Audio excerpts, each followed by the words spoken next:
إن الحمد لله نحمده ونستعينه ونستغفره ونؤمن به ونتوكل عليه. أعوذ بالله من شرور أنفسنا ومن سيئات أعمالنا. من يهده الله فلا مضل له ومن يضلله فلا هادي له. ونشهد أن لا إله إلا الله وأشهد أن محمدا عبده ورسوله أرسله بالهدى ودين الحق ليظهره على الدين كله وأرسله بالحق بشيرا ونذيرا وداعيا إلى الله بإذنه وسراجا منيرا. أما بعد، أعوذ بالله من الشيطان الرجيم. بسم الله الرحمن الرحيم. يا أيها الذين آمنوا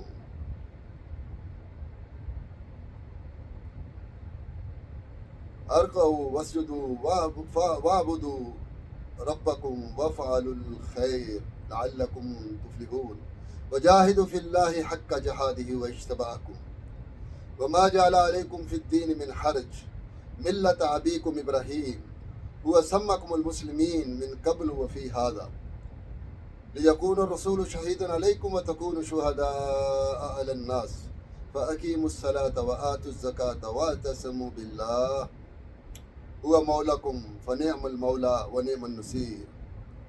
صدق الله العظيم وصدق رسوله النبي الكريم ونحن على ذلك من الشاهدين والشاكرين والحمد لله رب العالمین. فرمایا جا رہا ہے، اے لوگوں جو ایمان لائے ہو، جھکو اللہ کے سامنے، سجدہ کرو اللہ کے سامنے، اپنے رب کی غلامی کرو، نیک کام کرو، اچھے کام کرو، شاید کہ تمہیں فلاح نصیب ہو، تم فلاح پا جاؤ. اللہ کی راہ میں جدوجہد کرو جس طرح جدوجہد کرنے کا حق ہے. اس نے تمہیں اپنے لیے اس نے تمہیں اپنے کام کے لیے چن لیا ہے. دین میں تم پر کوئی تنگی نہیں رکھی. قائم ہو جاؤ اپنے باپ ابراہیم علیہ الصلوۃ والسلام کی ملت پر. اللہ نے پہلے بھی تمہارا نام مسلم رکھا تھا اور اس قرآن میں بھی تمہارا نام یہی ہے تاکہ رسول اللہ صلی اللہ علیہ وسلم تم پر گواہ ہوں اور تم لوگوں پر گواہ. بس صلاۃ قائم کرو، زکوٰۃ دو اور اللہ سے وابستہ ہو جاؤ. وہی تمہارا مولا ہے، بہت ہی اچھا ہے وہ مولا اور بہت ہی اچھا ہے وہ مددگار. رب اشرح لی صدری ویسر لی امری واحلل عقدۃ من لسانی یفقہوا قولی. اللہم ارنا الحق حقا وارزقنا اتباعہ وارنا الباطل باطلا وارزقنا اجتنابہ. آمین یا رب العالمین. حضرات دیکھیں کہ بات شروع ہو رہی ہے، اے ایمان والو، اے ایمان کے دعویٰ کرنے والو، اللہ کے سامنے رکوع کرو، سجدہ کرو، یعنی اللہ کے سامنے ہی جھکو، اللہ کے حکم ہی مانو، اللہ کے لیے سجدہ کرو، اسی کی بندگی کرو، اس کے غلام بن جاؤ اور اچھے کام کرو، عملی صالحات. یعنی اللہ تبارک تعالیٰ نے یہ جو بات کہی تھی نا اس میں دوسری جگہ کہ وعد اللہ الذین آمنوا منکم وعملوا الصالحات لیستخلفنہم فی الارض کما استخلف الذین من قبلہم ولیمکننہم دینہم الذی ارتضی لہم. وہ ان کے لیے کہا گیا، وعدہ ان کے لیے کہا گیا تھا تو جو ایمان لائیں گے اور عمل صالح کریں گے. یہاں بھی عمل صالح کی بات ہو رہی ہے. عمل صالح کیا؟ اچھے کام. اچھے کام کیا ہوتے ہیں؟ عبادت کے علاوہ اچھے کام بھی ہیں. اچھے کام یہ ہیں کہ لوگوں کے ساتھ اچھائی کرو، بلائی کرو، دنیا کو جنت بنانے کی کوشش کرو، دنیا کو جہنم نہ بناؤ کمزور لوگوں کے لیے، غریبوں کے لیے. ایمان والے ہی اس پہ مخاطب کیے اللہ تعالیٰ نے، ایمان والوں کو خصوصی یہاں مخاطب کیا. حالانکہ قرآن کا انداز یہ چاہیے الناس سے بھی ہے، پوری انسانیت کو بھی قرآن نے پکارا ہے. یہ قرآن ساری انسانیت کے لیے ہے، لیکن یہاں خصوصاً ایمان والوں سے بات ہو رہی ہے کہ اللہ کے راستے میں جدوجہد کرو جس طرح جدوجہد کرنے کا حق ہے. اللہ کے راستے میں جدوجہد کرنی ہے. جدوجہد کیا کرنی ہے کہ یہ اللہ کے احکامات لوگوں تک پہنچانا ہے اور اپنے آپ کو نمونہ بنانا ہے. ظاہر ہے بنی آدم ہے، اللہ نے فرمایا کہ خلق الانسان ضعیفا، ہم نے انسان کو کمزور پیدا کیا ہے اور بندے سے خطا ہو سکتی ہے. جو خطا کرے اور توبہ کر لے تو اللہ تبارک تعالیٰ نے اس کو مغفرت کی بشارت دی ہے. ایسا نہیں کہ اس کی مغفرت ہے ہی نہیں جس نے خطا کر لی. لیکن قصدن غلطی کرنی، خطا ہو جانا اور بات ہے. قصدن غلطی کرنے میں اور خطا ہو جانے میں بڑا فرق ہے. تو تم اللہ کے راستے میں جدوجہد کرو، اچھے کام کر کے، اچھے عمل کر کے، لوگوں کو خیر کی دعوت دے کے، لوگوں کو اس قرآن کی طرف بلا کے، اس قرآن کو خود بھی سیکھو اور آگے بھی سکھاؤ، اس پہ خود بھی غور و فکر اور تدبر کرو. اللہ نے عقل کس لیے دی ہے؟ آپ کو پتا ہے کہ عقل والوں سے حساب کتاب ہونا ہے. جن کو شعور نہیں ہے ان سے نہیں پوچھا جائے گا.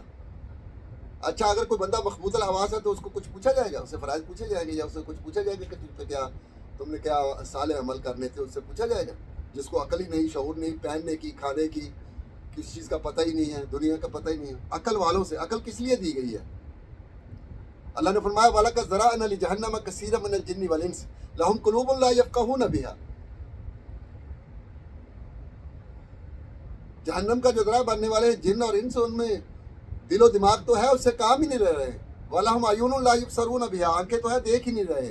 وَلَهُمْ آذَانٌ لَا يَسْمَعُونَ بِهَا. کان تو ہے، سن ہی نہیں رہے. أُولَٰئِكَ كَالْأَنْعَامِ. اللہ نے فرمایا یہ جانور ہیں، جانوروں کی طرح ہیں. أُولَٰئِكَ كَالْأَنْعَامِ بل ہم اضل. بلکہ جانوروں سے بھی گئے گزرے ہیں، ان سے بھی زیادہ جاہل، ان سے بھی زیادہ گئے گزرے.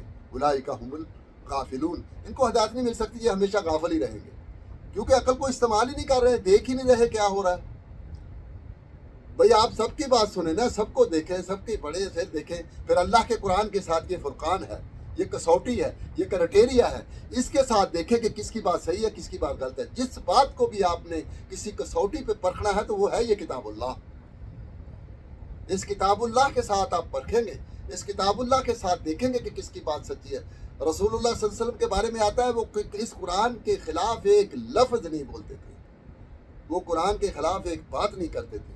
ان کا پورا چلتا پھرتا قرآن تھے، وہ قرآن کا نمونہ تھے چلتے پھرتے. تو کیا ہم ان کی کس سنت پہ عمل کر رہے ہیں؟ اس سنت پہ ہم عمل کر رہے ہیں. یہ سب بڑی سنت تھی کہ رسول اللہ صلی اللہ علیہ وسلم قرآن کا نمونہ تھے چلتے پھرتے. اور ہم کیا ہیں؟ تو ہمیں بھی اپنی زندگیوں پہ غور و فکر کرنا چاہیے، اپنے عملوں کو دیکھنا چاہیے، اپنے اوپر غور و فکر کرنا چاہیے کہ کیا ہم اپنی عقل کو استعمال کر رہے ہیں.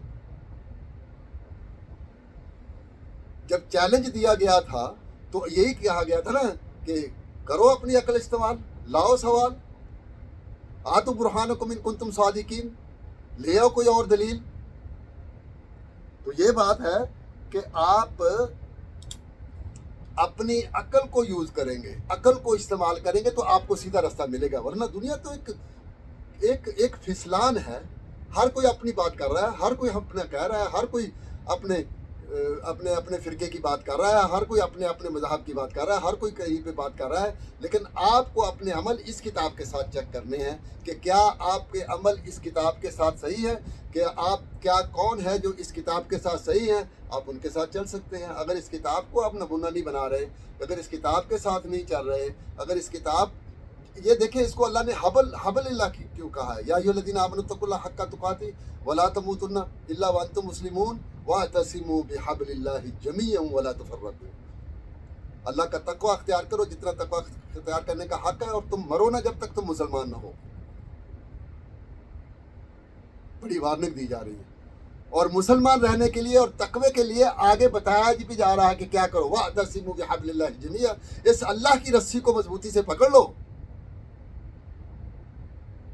پھر تم متقی بھی بن جاؤ گے، پھر تم مسلمان بھی ہوگے، ایمان والے بھی ہوگے، تمہارے عمل صالح بھی ہو جائے گے، ایک تم نمونہ بھی بن جائے گے جب تم اس اللہ کی رسی کو مضبوطی سے پکڑ لو گے. کیونکہ دنیا پھسلان ہے. اس کو حبل اس لیے کہا ہے کہ اس کو جب پکڑ کے چلو گے تو پھر پھسل کے کہیں نکل نہیں جاؤ گے کہ کہیں کچھ ہو جاؤ، کہیں کچھ ہو جاؤ. پھر تم مسلمان رہو گے، پھر تم ملت ابراہیم پہ ہو گے. اس نے تمہارا نام، اللہ نے پہلے بھی مسلمان رکھا تھا، اور اس کتاب میں بھی تمہارا نام مسلمان ہے.